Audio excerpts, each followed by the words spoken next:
Welcome to the Relationship Recovery Podcast, hosted by Jessica Knight, a certified life coach who specializes in narcissistic and emotional abuse.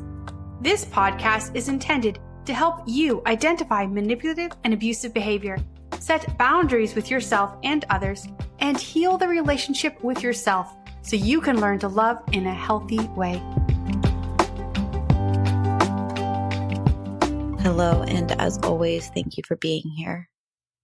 I want to start out with a fact. A common thread of abusive personality is that what they tell you and what they show you is not the same. And often when I'm working with somebody, I will remind them that you need to look at their actions, not their words. Words mean nothing. You have to look at the actions. And it's easy to get trapped in an abuser's logic, reasoning, and their explanations because they essentially build an alternative reality. This reality, their reality, is dependent on you accepting their logic, which is gaslighting. They gaslight you to make you second guess your version of reality to lean into their version of reality, which is a control tactic. It's manipulation. This is all designed to force you to second guess. This is not a tactic to try and reach agreement. This is not a tactic to try and work on a relationship. This is a tactic to gain control. And you can tell this is happening because the conversation will shift quickly. It goes from the immediate situation at hand to something abstract or all-encompassing. For example, a situation focused on today will quickly turn into all the time, all days. Sometimes this is through name calling. Sometimes this is through ridiculous accusations. It causes the conversation to shift from the immediate situation to then defending yourself because you're trying to establish a shared reality. Now think about that.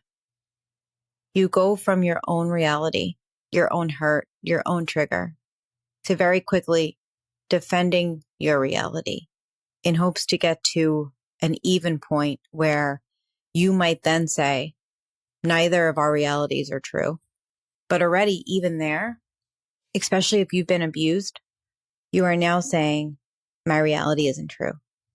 And I'm going to second guess it and I'm going to think about it because now I'm going to lean into your reality too.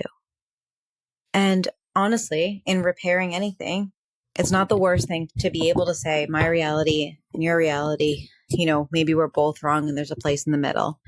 Problem I have with that is that if you are being abused and if you're being mistreated, then you are being gaslit into thinking that you're wrong.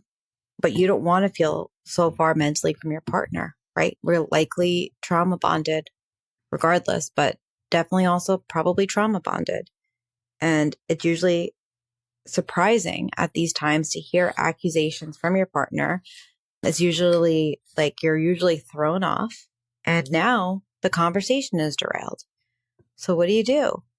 How do you get back to a conversation on any reality? Sometimes it's helpful, not all the time, but sometimes it could be helpful to point out the tactic. You can name it as a distraction and refocus the conversation back on what you were talking about at the onset. This often doesn't work unless the person you're dealing with is not aggressive. Usually they up the ante in the conversation and move from the issue at hand. So for example, if you're in a conversation, disagreement about like a situation that happened today, it's like, I'm really upset that I was just getting water out of the fridge. I'm sorry that I asked you, to step back for a second. Like when you tried to initiate a hug, I just wanted the water. You have been out of control all week. All of a sudden you're like, what? What do you mean I've been out of control all week? You have been out of control all week since Sunday. Since Sunday, you've been a fucking psychopath. In this moment, you're likely thinking, okay, Sunday I did this, and then Monday I did this, and then Tuesday we had sex and like a great, what? You're already gaslit. And in this moment, you're like, no. And then, but most likely what we do is we say, no, I wasn't. What are you talking about? I totally wasn't. I have no idea what you're talking about. And they go, all week you've been crazy and you don't even see it. And so in this situation, you might say, I feel like you're distracting from this issue that just happened. Can we stay on this issue?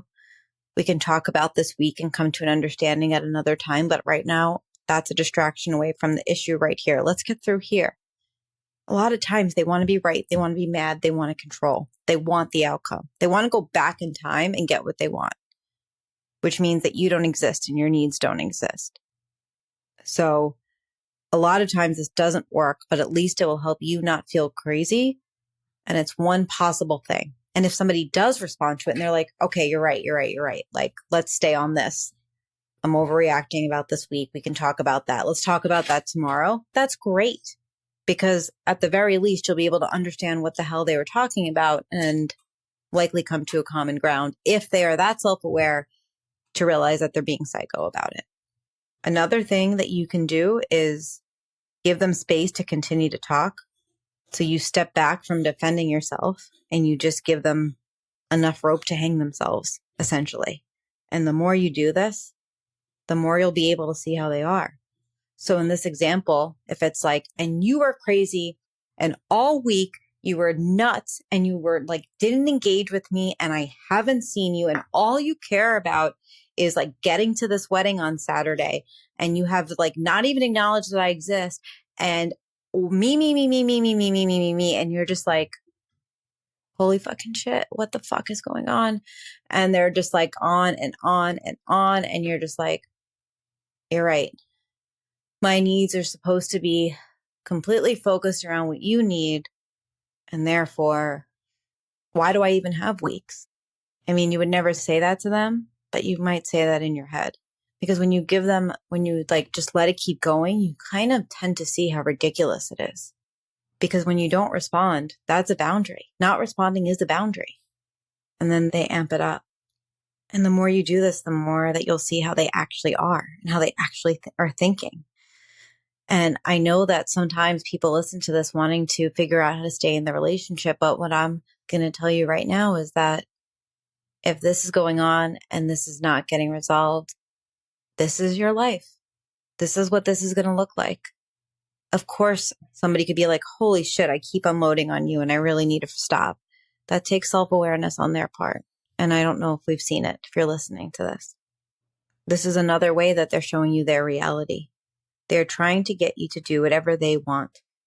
And a large part of this is them wanting to advertise their view of themselves. This is about how they see themselves. They don't want to see themselves another way. And this tells you what their focus is. And so you can ask yourself, is this conversation about us? Is this about the incident? Is this conversation circular? Does this conversation just revert back to somebody being right and somebody being wrong? Or that no matter what, this was all because of me. I'm to blame, like always. Did I come with a concern and now they're the victim? I read once that there is a similarity between this and a false police interrogation. There is this controlled space and an outward projection of certainty. The instance of a theory, bolstering the perspective of a reality with evidence that denies your reality until you crack. Wouldn't you agree? Don't you agree? Isn't this true? It's not based in a reasonable place. It's based on control and asserting that you are right because you can't actually control anybody. The abuser thinks that they can control. And, in being in abusive relationships, like, yeah, I certainly have felt controlled. And I certainly have felt like I can't fucking do what I want because of the outburst. But the truth is, in a lot of cases, I could have. I just didn't want the consequence on the other side. So I fawned, just a trauma response. But the key here with this is to not bite the hook. Because the purpose of this behavior is to invalidate you. And when they are invalidating you, they are not respecting or acknowledging your lived experience. Go back to that example. You're at the fridge. You're getting the water. They come up. They hug you. You're holding the Brita and the cup, right? You're exhausted. Can you just give me a second? I'm just going to get water. Like in this image, as I say it, like I see a woman that looks like a depleted plant that just needs like a little water, that like just had a long day and like she just needs to like have a second. And then most likely she'd be able to hug and give that person what they want, but they wanted it now. They wanted it now, right? And so it's about, doesn't matter what her experience was that got her there. It doesn't matter what that is. What matters is they didn't get their need met and now they're upset. And now they're going to make up any idea of why that happened, including the fact that she's been a psycho all week and invalidating and all these things, because how could they not show up? And then the only way that I can see this going with an abusive person is that she ends up apologizing for not accepting the love. And how sick is that?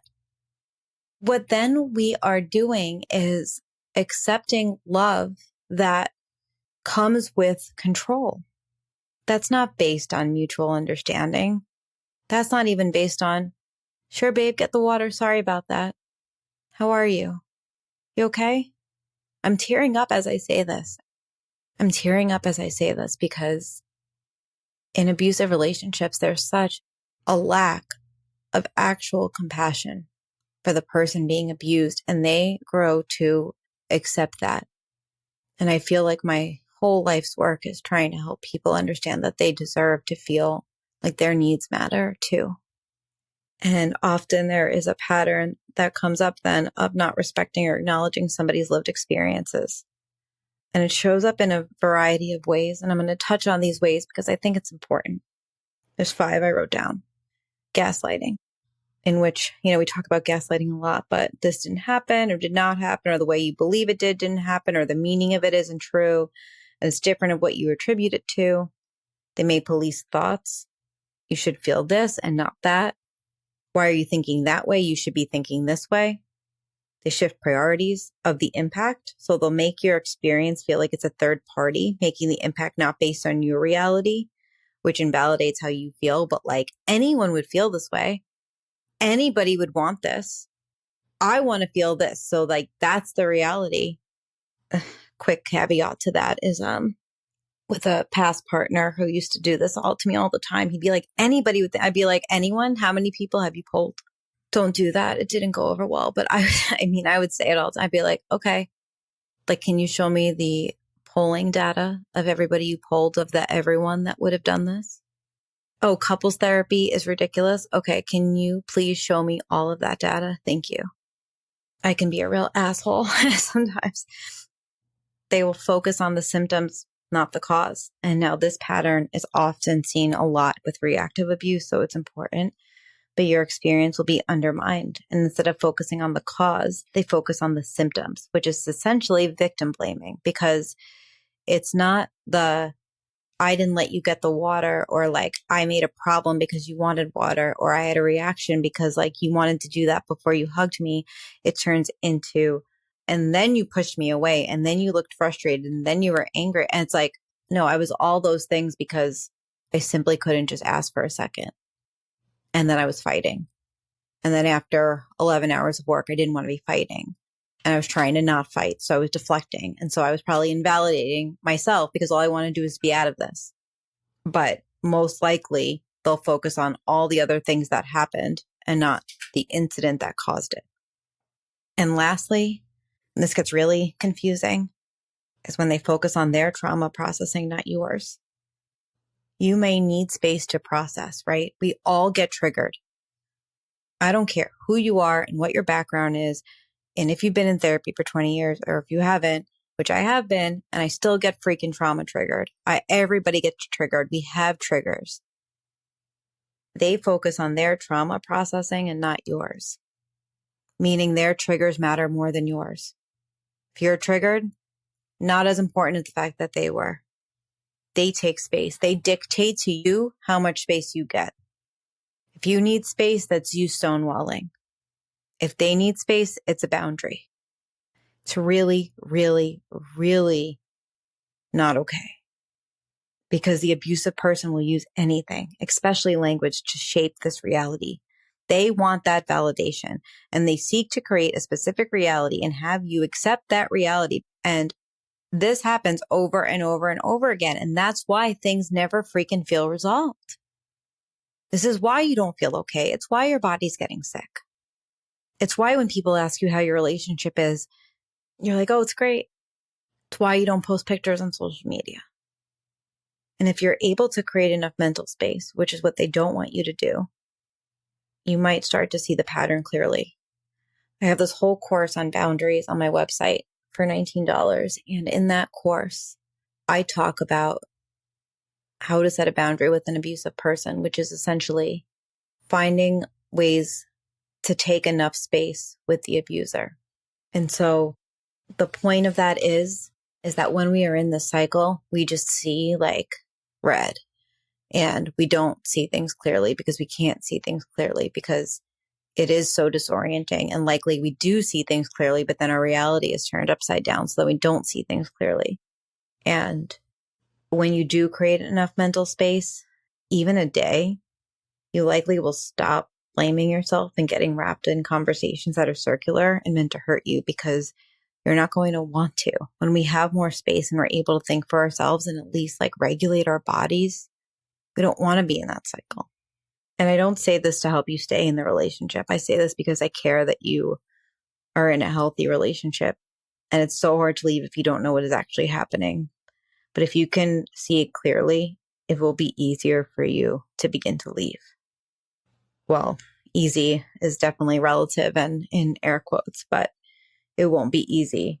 But it will help resolve some cognitive dissonance if you're able to begin to create that space, because the part of you that loves them and cares about them and wants to be with them, and the trauma bond tells us that like they're the person that can heal the wound, there'll be another side of you that is like, I couldn't even get water without it causing an issue. This brings me back to where I started, is that you can't depend on what they tell you. You have to look at what they show you, because they likely will say, this is what's real. And you really have to look at what's happening. The words mean nothing, because usually they're also telling you that they want what's best for you, that they love you, that they care about you, that of course you can go get water. Why are you being silly? Of course, I just want to give you a hug, right? Think about how that comes up in other places. I know a lot of this is really hard to hear. I know a lot of this is hard to process. I know that you listen to this because you want clarity. And if I can leave you with one thing, it will just be that you're not wrong for having needs. And it's okay to know what they are. And maybe that's the first step of all of this, is asking yourself, what do you need? And what needs are you not getting met by yourself, from yourself? I hope that this was helpful. If you need some help beginning to understand some of the emotional abusive behaviors, you can go onto my website. There's a course, the Emotional Abuse Breakthrough course, and that will help you identify some other behaviors and begin to set those boundaries I talked about, that you can begin to take some space and really begin to think for yourself, because my belief is that when we're in it, we don't see clearly. I know I didn't. But every time I had that little bit of space, it helped so much. And it just became something I had to continue to deliberately give myself. As always, you can reach out to me at jessica@jessicaknightcoaching.com. You can email me at that, at jessicaknightcoaching.com. My website, emotionalabusecoach.com. And you can find me on Instagram at emotionalabusecoach. As always, if you have questions, please reach out.